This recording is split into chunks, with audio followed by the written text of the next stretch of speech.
ये रेडियो दस्तक का प्रसारण है FM बैंड 90.8 मेगाहर्ट्ज पर मालवा का अपना पहला कम्युनिटी रेडियो। रेडियो दस्तक बोलता है मन की बोली।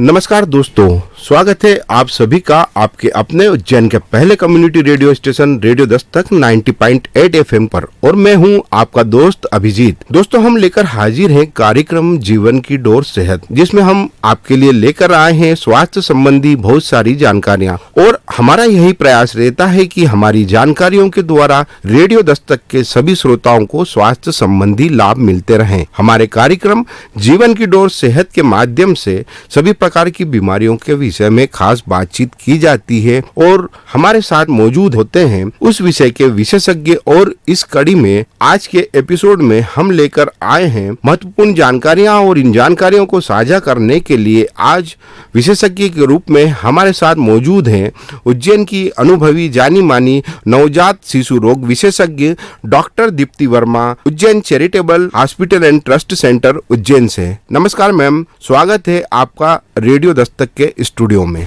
नमस्कार दोस्तों, मैं डॉक्टर दीप्ति वर्मा, नवजात शिशु एवं बाल रोग विशेषज्ञ उज्जैन चैरिटेबल ट्रस्ट हॉस्पिटल में कार्यरत हूँ। मैं आप सभी रेडियो दस्तक सुनने वाले सभी श्रोताओं को मेरा नमस्कार। धन्यवाद मैम। तो मैम, आज का जो हमारा विषय है वो टीकाकरण और उससे जुड़ी महत्वपूर्ण जानकारियों के संबंध में है, कि जो बच्चों में जो टीकाकरण का महत्व है उस बारे में हम आपसे कुछ चर्चा करना चाहेंगे, ताकि हमारे श्रोताओं को उससे लाभ मिले। मैम, सबसे पहले हम जानना चाहेंगे कि बच्चों को जन्म के बाद सबसे पहले कौन सा पोषण आहार उनके लिए उपयुक्त होता है या उनको वो दिया जाना चाहिए? देखिए, ये सबसे जरूरी सवाल जो है आपने पूछा है, और सबसे पहला सवाल बहुत ही अच्छा है, क्योंकि सबसे महत्वपूर्ण चीज है कि बच्चों को, नवजात शिशु को पैदा होते से हमें क्या करना चाहिए।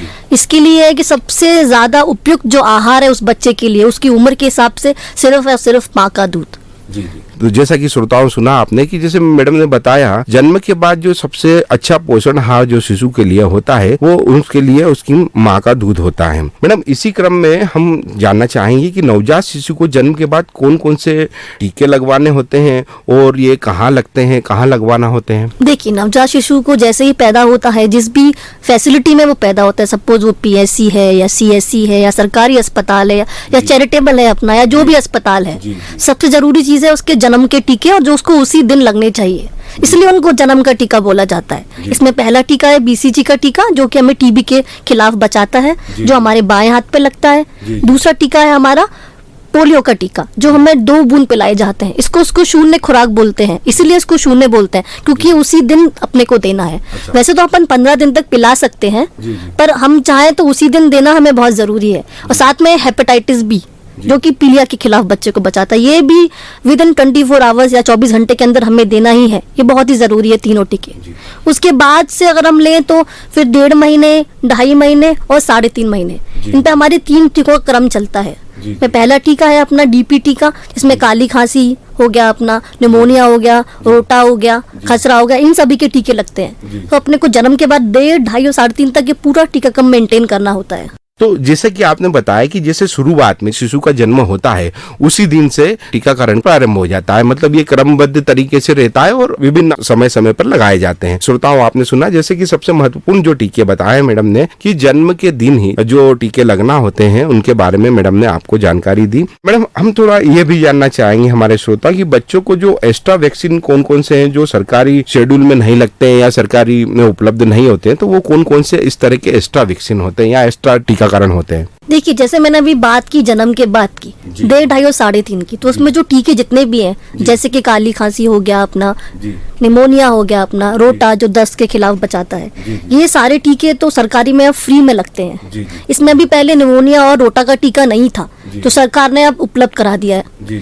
तो इसका मैक्सिमम आप यूज कीजिए। उसके बाद अपन ने तो 9 महीने पे खसरे का टीका है, वो भी सरकारी में बिल्कुल फ्री लगता है। अब बच्ची बात आई 1 साल पे। 1 साल पे जनरली हम लोग हेपेटाइटिस A, जैसे अपन बोलते हैं पीलिया, जैसे इस बार पीलिया काफी लोगों को हुआ, तो उसके खिलाफ हमें बचाता है। तो वो बहुत ही जरूरी है, जो गंदा पानी पीने से या बाहर का खाना खाने से फैलती है। तो एक तो हेपेटाइटिस ए हो गया एक्स्ट्रा टीकों में, एक हो गया अपना छोटी माता, चिकन पॉक्स बोलते हैं इंग्लिश में, जैसे हम लोग अभी भी होती है काफी बच्चों को, ठीक है। एक चिकन पॉक्स का टीका हो गया, एक अपना टाइफाइड का टीका हो गया, वो भी बहुत जरूरी है क्योंकि वो भी गंदे पानी पीने से या बाहर का खाना खाने से फैलती है। और टाइफाइड तो एक ऐसी बीमारी है, ऐसा नहीं है कि आपको एक बार होगी तो दोबारा नहीं होगी, वो दोबारा भी बिल्कुल हो सकती है आपको। तो ये तीनों टीके बहुत ही महत्वपूर्ण है जो हमें लगाने चाहिए अपने देश की स्टैटिस्टिक्स एपिडेमिक्स के हिसाब से। जी जी, तो ये तो बहुत ही महत्वपूर्ण जानकारी मैम आपने हमारे श्रोताओं को दी। मैम इसी समय में हम आगे जानना चाहेंगे कि जहाँ पर शिशु को दिखाया जाता है या उसका इलाज किया जाता है, इसका कुछ नियमित कुछ मैडम इस तरह से कुछ ध्यान रखा जाता है या कुछ उनका टीकाकरण किस किस अंतराल में होता है, तो उसकी कुछ सारणी अवेलेबल कराई जाती है? हाँ बिल्कुल, देखिए अभी सरकार ने मातृ एवं शिशु सुरक्षा कार्ड बना के दिया है, उसमें हिंदी में सब कुछ लिखा हुआ है। जन्म से लेके अंत तक के 5 साल तक के टीके हम लोग जनरली 5 साल तक बच्चों को लगाते हैं, जो महत्वपूर्ण टीके होते हैं, उन सब की जानकारी सरकार ने उस कार्ड में हिंदी में लिखी हुई है, बिल्कुल अंतर के हिसाब से। तो जाके आप सरकारी अस्पताल है, अपना चैरिटेबल है, अन्य अस्पताल भी हैं, आप वो कार्ड लेके जाइए, उसमें बच्चे की भी टीकों की एंट्री है और माँ की भी टीकों की एंट्री है जो उसको प्रेगनेंसी के टाइम पे लगे थे। तो वो सुरक्षा मातृ एवं शिशु सुरक्षा कार्ड हम लोग बोलते हैं उसको। वो बच्चों को जन्म होते से उसको दिया जाता है, उसको अपने साथ रखना होता है और जब भी जाए उस कार्ड को लेके जाए तो आपको टीका लग जाएगा। इससे क्या है कि जो चिकित्सक लगा रहा है उसको भी आसानी रहेगी क्या लग चुका है पुराने टीकों में, और आपको भी रिकॉर्ड आएगा कि हाँ ये टीके हमारे बच्चे को लग चुके हैं, ताकि कोई डबल टीका रिपीट ना हो या कोई मिस नहीं हो। जी जी, तो ये तो बहुत ही अच्छी जानकारी मैम आपने हमारे श्रोताओं को दी कि इस तरह की समय सारणी के द्वारा भी ये निर्धारित किया जाता है जिससे कि पालकों को, शिशु को और चिकित्सक तीनों को ही इसमें सुविधा होती है। मैम इसी क्रम में हम आगे जानना चाहेंगे कि कई पेरेंट्स बच्चों को टीकाकरण करवाने से भी डरते हैं, इससे बच्चों के शरीर में कोई साइड इफेक्ट तो नहीं होंगे, या उसके केयर में आप कोई एडवाइस या कुछ कहना चाहेंगे? बहुत ही इंपॉर्टेंट सवाल है सब सवालों में ये, क्योंकि जो सबसे कॉमन हम लोग सुनने को आजकल मिलते हैं कि हम पूछते हैं आपने टीका क्यों नहीं लगाया अपने बच्चे को, वो कहते हैं मैम इसको बुखार था, दस्त थे, या उन्हें डर लगता है जो भी कि टीका लगाएंगे तो हमारा बच्चा बीमार हो जाएगा तो फिर से हमें परेशानी होगी। देखिए बिल्कुल भी ऐसा नहीं है, ये जो टीके हैं ये आपके बच्चे को निमोनिया, दस्त और काफी अन्य बीमारियों से बचाने के लिए हैं।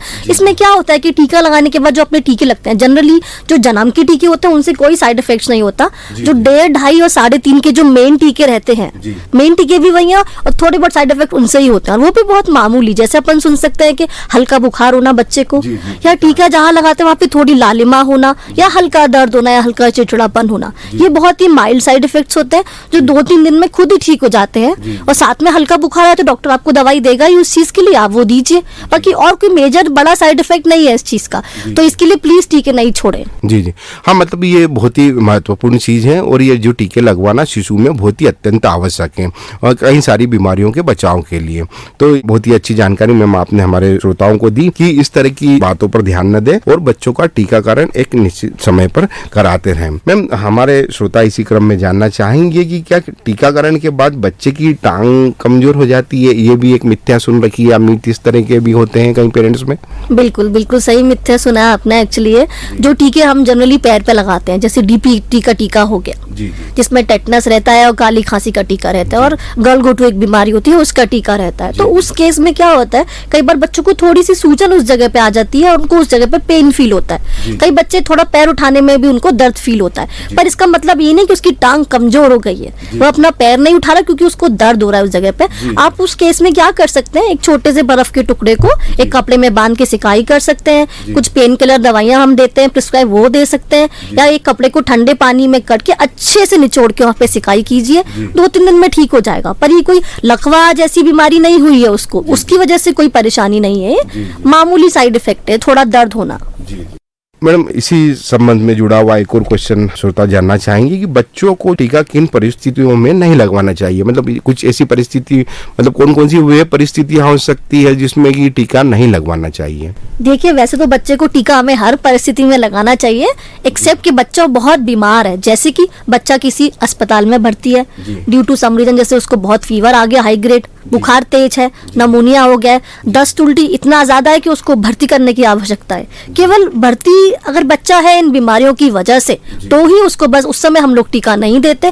बाकी हल्का बुखार, हल्के मामूली दस्त, हल्की उल्टी, हल्की सर्दी, इन सभी में बिल्कुल टीका दे सकते हैं। अनटिल अनलेस कि उसको बहुत निमोनिया हो गया है, सांस में परेशानी है, बच्चा सीरियस है, बच्चा एडमिट है, बस उस केस में हम टीका नहीं देंगे। जी जी। तो ये श्रोताओं, आपने सुना कि कौन कौन सी परिस्थितियां हैं जिसमें कि टीका नहीं लगवाई। जैसे सामान्यतः छोटे हल्की सर्दी खांसी वगैरह में मैडम ने जैसा कि बताया है टीकाकरण बच्चे का किया जा सकता है। मैडम, इसी संबंध में हमारा इसी क्रम में एक और प्रश्न है, हमारे श्रोता जानना चाहेंगे कि यदि कोई बच्चा ऑपरेशन से या 9 महीने से पूर्व इसका जन्म होता है तो क्या उसमें भी टीका लगवाया जाना चाहिए? बिल्कुल जी, इसका जवाब है बिल्कुल लगवाना चाहिए। चाहे बच्चा ऑपरेशन से हुआ है, बच्चा नॉर्मल प्रसव से हुआ है, बच्चा गांव में हुआ है, बच्चा शहर में हुआ है, बच्चा कमजोर हुआ है, बच्चा मोटा हुआ है, कुछ भी कारण हो, आपको बच्चे को टीका बिल्कुल लगवाना ही है। क्योंकि बहुत सारे लोग बोलते हैं हमें कि मैम हमारे बच्चे का वजन तो बहुत कम था इसलिए हमने टीका नहीं लगवाया। ऐसा कुछ भी नहीं है। चाहे बच्चा 9 महीने से पूर्व ही क्यों ना हो, उसको भी हमें टीका बिल्कुल लगाना ही है। तो ये बहुत ही जरूरी चीज है। जी। तो श्रोताओं, आपने सुना कि जैसे कुछ बच्चों का जन्म 9 माह से पूर्व भी हो जाता है तो और जिनकी अवस्था कमजोर रहती है तो उस अवस्था में भी चिकित्सक की सलाह से टीकाकरण शिशु का करवाना आवश्यक होता है। मैम, इसी क्रम में हम जानना चाहेंगे कि अगर बच्चों का बीच में कोई टीका छूट जाता है, जैसे कि किसी और शहर में चला गया हो, तो उस केस में क्या करना चाहिए? इस परिस्थिति में वो क्या कर सकते हैं कि टीकाकरण बीच में छूटा हो? तो देखिए, इसका जो आंसर है वो ये है कि जो मैंने जैसे आपको पहले बताया कि एक मातृ एवं शिशु सुरक्षा कार्ड हमें दिया जाता है जन्म के बाद से ही, जिसमें माँ और बच्चे की सारी डिटेल्स रहती हैं। तो वो कार्ड हम लेके जाएंगे। ऐसा नहीं है कि अगर हम उज्जैन में हैं तो हमें उज्जैन से वो कार्ड मिला तो हम कहीं और जाएंगे तो वो टीका नहीं लगाएंगे, ऐसा बिल्कुल भी नहीं है। आप सेम कार्ड दिखा सकते हैं वहाँ पे, उस कार्ड को देख के आपको टीका बिल्कुल लग जाएगा, कोई आपको वापस नहीं लौटाएगा। जी जी। तो ये जैसा कि बताया मैडम ने कि जो कार्ड बनता है जो शिशु के लिए कि जिसमें टीकाकरण के समय सारणी के अनुसार टीका लगाया जाता है, तो वो कहीं पर भी दिखाने से और जो छूटे हुए टीके किसी भी शहर या किसी भी परिस्थिति में लगवाए जा सकते हैं। और ऐसा भी है कि सपोज किसी का वो कार्ड खो गया है, जैसे मिस हो गया या कहीं घर पे छोड़ दिया और हम वापस उस सिटी में, तो वहां से भी वो कार्ड बन जाता है दोबारा से, उसमें वो टीके की एंट्री आपको करके देंगे, वापस से वो कार्ड बना के देंगे। तो सिर्फ इस कारण की वजह से आप टीका नहीं छोड़े कि हम दूसरे शहर गए थे, वहां पे हमारे पास कार्ड नहीं था तो हम लगवा नहीं पाए। जी जी। तो मतलब ये बहुत ही महत्वपूर्ण चीजें हैं, टीकाकरण में लापरवाही पेरेंट्स को नहीं करना चाहिए। मैम, इसी क्रम में एक और प्रश्न हमारे श्रोता जानना चाहेंगे कि बच्चों में वजन बढ़ने की एक क्या प्रक्रिया होती ग्रोथ पीरियड के दौरान? देखिए, जो नवजात शिशु है हमारे देश में 2.5 से 3 किलो के बीच में एक बच्चा पैदा होता है, जिसे हम नॉर्मल बर्थ वेट बोलते हैं। 2.5 किलो के नीचे हम बोलते हैं कमजोर बच्चा या लो बर्थ वेट बोलते हैं। तो उसके बाद से हम अगर देखें तो पहले के 7 से 10 दिन क्या होता है कि जो बच्चे का जो भी जन्म है, सपोज वो 2.5 किलो का हुआ है, 2 किलो 800 है, जो भी ग्राम का हुआ है, उसका जो वजन है वो पहले 10 दिन घटता है। जी। कम से कम 7 से 10% वो घट जाता है। ऐसा अक्सर पहले 10 दिन तक होता ही है और ये हर बच्चे के साथ होता है, चाहे वो कमजोर है, चाहे वो तंदुरुस्त है या कोई भी बीमारी जो भी है, इसका ये वजन तो कम होना ही है पहले 10 दिन तक। उसके बाद की अगर हम बात करें तो 10वें दिन के बाद से मेन बच्चे का वजन बढ़ना चालू होता है, और जिसमें हम अगर देखें तो पहले की शुरुआत के 2 से 3 महीने मैक्सिमम बच्चे वजन बहुत मैक्सिमम वेट गेन होता है। अगर हम अंदाजा ले तो कम से कम 1 किलो से लेके 1.25 किलो तक पर मंथ एक बच्चे का वजन बढ़ता है। तो कई पेरेंट्स आते हैं हमारे पास, जैसे 5-6 महीने का बच्चा हो गया, 7-8 महीने का बच्चा हो गया, तो उनकी कंप्लेन रहती है कि मैम पहले तो बहुत अच्छे से वजन बढ़ रहा था, अभी क्यों इसका वजन नहीं बढ़ रहा उस हिसाब से। तो ये बिल्कुल नॉर्मल चीज है, ऐसा नहीं आपके बच्चे को कोई बीमारी है तो उसका वजन नहीं बढ़ रहा है। उसका जो रेट है पहले के कंपेरिजन में उसकी जो गति है वो कम हो जाती है। मैक्सिमम वेट गेन शुरू के 2-3 महीने में होगा, जिसमें हर महीने अप्रोक्सीमेटली अंदाजे से 1 किलो तो कई बच्चों का बढ़ता है, कई का 1.25 किलो या 1200 ग्राम भी बढ़ा है। उसके बाद अगर हम देखें तो 1 साल के बाद बच्चे का वजन साल में कम से कम 2 किलो बढ़ता है, बस साल में 2 किलो ही बढ़ता है उसका वजन। इसके भी कई अन्य कारण है कि उसकी जो ग्रोथ की जो रिक्वायरमेंट्स है, खाने पीने में कुछ कमियां जो हम पूरी नहीं कर पा रहे, या उसकी फिजिकल एक्टिविटी बढ़ जाती है, दोनों ही कारण है। तो इसके लिए प्लीज चिंतित ना हो कि हमारे बच्चे का वजन नहीं बढ़ रहा है, हमारा बच्चा दुबला है, हम उसका बच्चा मोटा है, ये बहुत सारे सवाल हमें मिलते हैं। तो हम लोग एक्चुअली क्या है, जो वेट है वो एज के हिसाब से देखते हैं, हम मोटा या दुबला नहीं देखते। अगर उसका वजन उसके एज के हिसाब से ठीक है और बच्चा एक्टिव है, अपना अच्छा खासा खेल रहा है, कूद रहा है, कोई बीमारी उसको बार बार नहीं लग रही है, तो बच्चा तंदुरुस्त है और वजन की चिंता नहीं करें, वो फिर 2 किलो ही बढ़ पाएगा 1 साल में। जी जी। श्रोताओं, आपने सुना बहुत ही महत्वपूर्ण जानकारी मैडम ने वजन के बारे में दी कि कई सारे पेरेंट्स या पालक चिंतित रहते हैं या माताएं चिंतित रहती हैं बच्चों के बढ़ने या वजन के कारण। तो ये बहुत ही अच्छी जानकारी आप सभी को सुनने को मिली। मैडम, इसी क्रम में हम जानकारी चाहेंगे बच्चों को पहला और ऊपरी आहार कब शुरू करना चाहिए और क्या क्या दे सकते हैं, मतलब क्या उनका रूटीन होना चाहिए उनकी खुराक का? इसमें एक्चुअली ये बात है, जो हमारा WHO है, जो WHO संगठन है जो सभी देशों को नियंत्रित करता है, उसकी वर्ल्ड हेल्थ ऑर्गेनाइजेशन जिसे हम बोलते हैं, उसमें ये था पहले कि 6 महीने तक आपको सिर्फ माँ का दूध ही देना है और वो आपको 2 साल तक चालू रखना है, या फिर जब तक बच्चा चाहे तब तक। इसमें भी कोई लिमिट नहीं है कि 2 साल तक ही देना है। जब तक आपका बच्चा चाहे तब तक आप उसको माँ का दूध दीजिए। और हम लोग ये बोलते हैं कि 6 महीने के बाद से आपको ऊपरी आहार पहला चालू करना चाहिए। लेकिन अब ये में भी बदलाव ये है कि अगर कुछ बच्चे जिनको माँ का दूध कम आ रहा है, सपोज जनरली 4-5 महीने में माँ का दूध आजकल काफी कम हो जाता है, जो भी रीजन से डाइट अच्छे नहीं ले रहे हैं, जो भी कारण है उसके, उस केस में हम लोग ऐसा नहीं है, आजकल 5th मंथ में भी हम लोग ऊपर का आहार चालू कर सकते हैं। पहले 6 महीने था, अभी पीडियाट्रिशियन अपने चिकित्सक से मिलकर सलाह लेके आप 5वें महीने में भी चालू कर सकते हैं कुछ केसेस में। जी जी।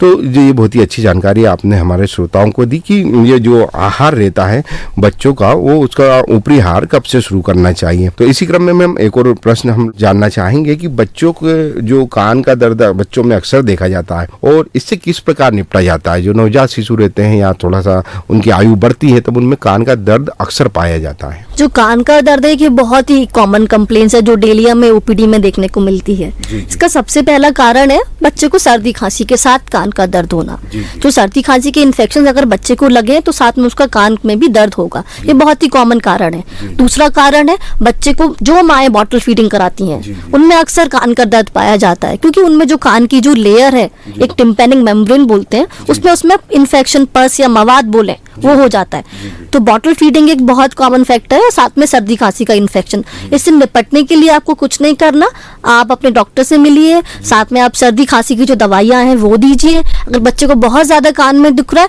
तो आप एक कपड़ा को तवे पे गर्म सेक कीजिए, उसके कान के पास लगाइए। और साथ में हम स्टीम दे सकते हैं। स्टीम हम समझे तो एक पानी को अच्छे से उबाल के उसमें खूब सारी भाप बन जाए, उसको बच्चे के पास रखिए तो उसको जो गर्म हवा जाएगी उससे उसका कान का दर्द में बहुत रिलीफ मिलेगा। कान का जो मेम्ब्रेन है वो क्लियर रहेगा। अपन बोलते हैं एक ट्यूब बोलते हैं तंत्रिका होती है, वो जनरली ब्लॉक हो जाती है बच्चों में, जो हमारी कान और नाक को जोड़ के रखती है। तो जब नाक के इन्फेक्शंस होंगे तो वो तंत्रिका ब्लॉक होगी और बच्चे को कान में दर्द होगा। तो वो ब्लॉक होने के लिए आप प्लीज स्टीम दीजिए, उससे बच्चे को काफी रिलीफ मिलेगा। और साथ में सर्दी खांसी की दवाइयाँ जो भी आपके डॉक्टर ने लिखी है आपको।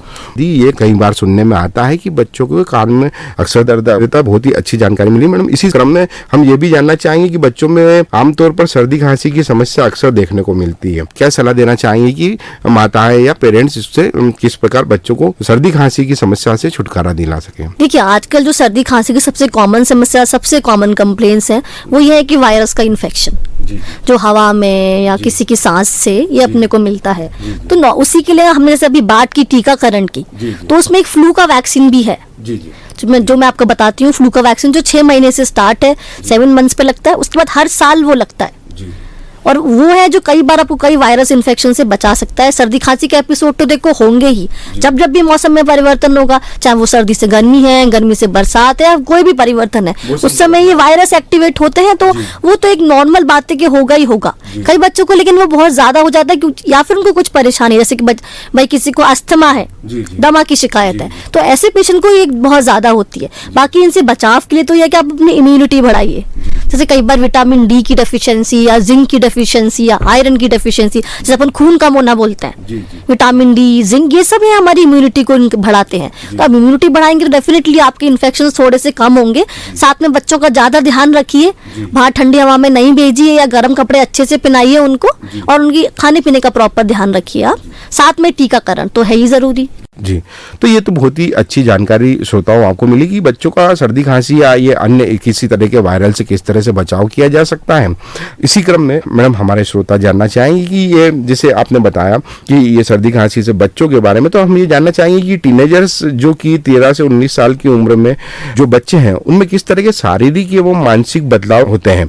ऐसे समय में पेरेंट्स को किन किन बातों का ध्यान रखना होता है? देखिए, टीनेजर्स हम बोलते हैं 13 से 19 साल, ये बहुत ही एक इम्पॉर्टेंट ग्रोथ पीरियड है, क्योंकि उस समय के जो बच्चे होते हैं वो सिर्फ शारीरिक बदलाव से नहीं गुजर रहे होते, वो साथ में मानसिक, इमोशनल, सोशल या बहुत सारे चेंजेस उनमें आते हैं। अगर हम शारीरिक बदलाव की बात करें तो लड़कों या लड़कियां जो भी है उनका वजन बढ़ना, लड़कों की आवाज थोड़ी भारी होना, लड़कियों में माहवारी का आना।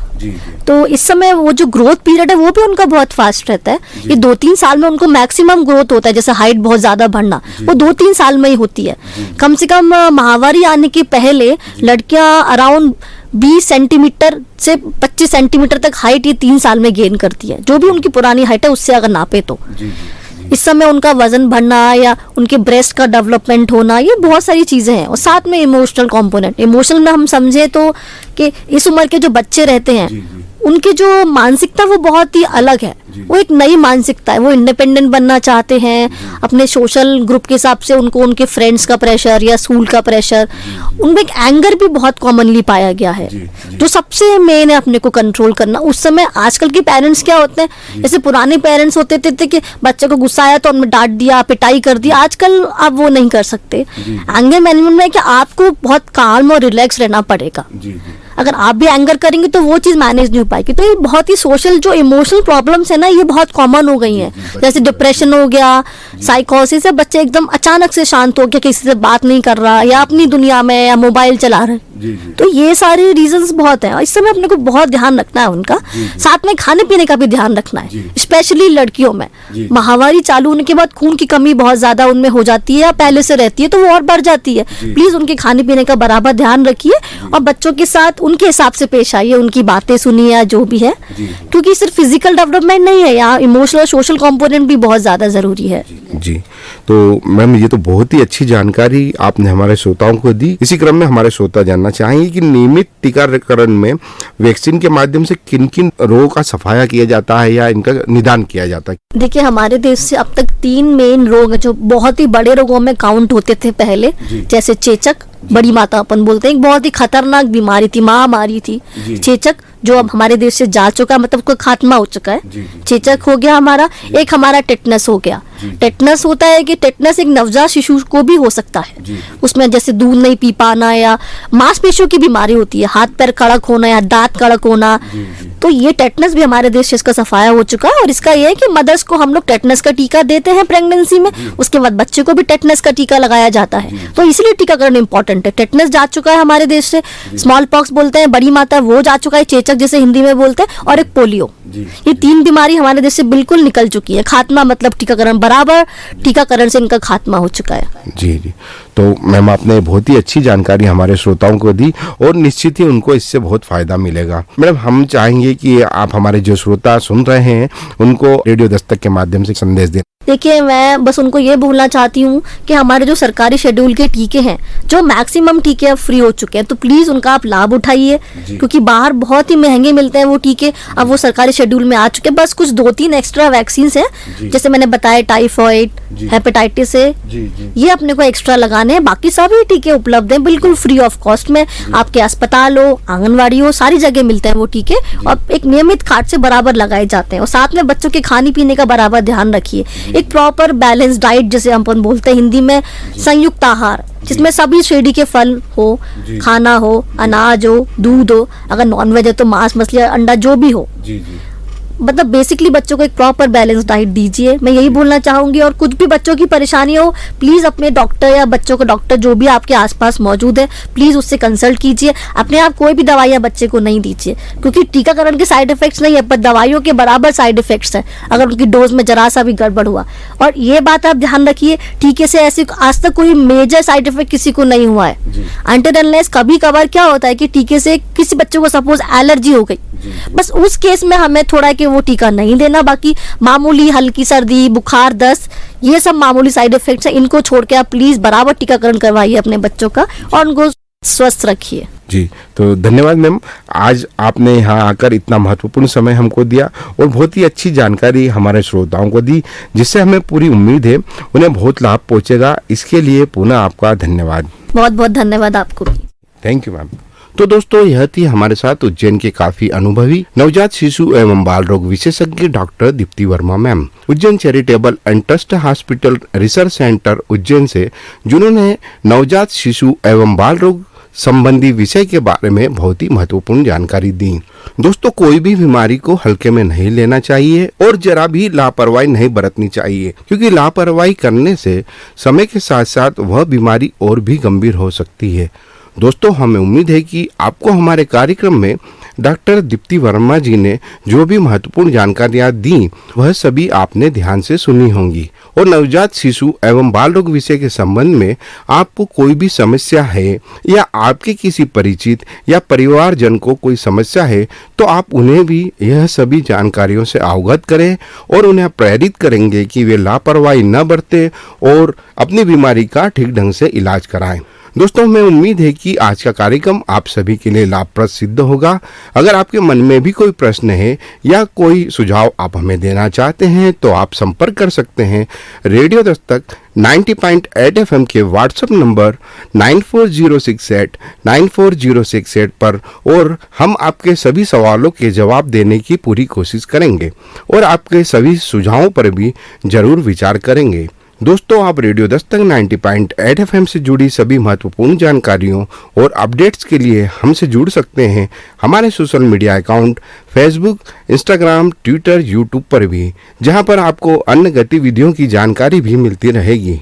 तो दोस्तों, अब समय हो चला है आपसे विदा लेने का, लेकिन कार्यक्रम जीवन की डोज सेहत की अगली कड़ी में हम फिर मिलेंगे आपके स्वास्थ्य से जुड़े अन्य किसी महत्वपूर्ण विषय और उससे जुड़े विशेषज्ञ के साथ, ताकि आपको आपके स्वास्थ्य से जुड़ी सभी महत्वपूर्ण जानकारियां मिलती रहे। तो दोस्तों, मुझे दीजिए इजाजत और सुनते रहिएगा आपका अपना उज्जैन का पहला community radio, radio Dastak 90.8 FM। सुनेगा उज्जैन, बढ़ेगा उज्जैन। धन्यवाद। ये है आपका अपना उज्जैन का पहला community radio, radio Dastak 90.8 FM। सुनेगा उज्जैन, बढ़ेगा उज्जैन।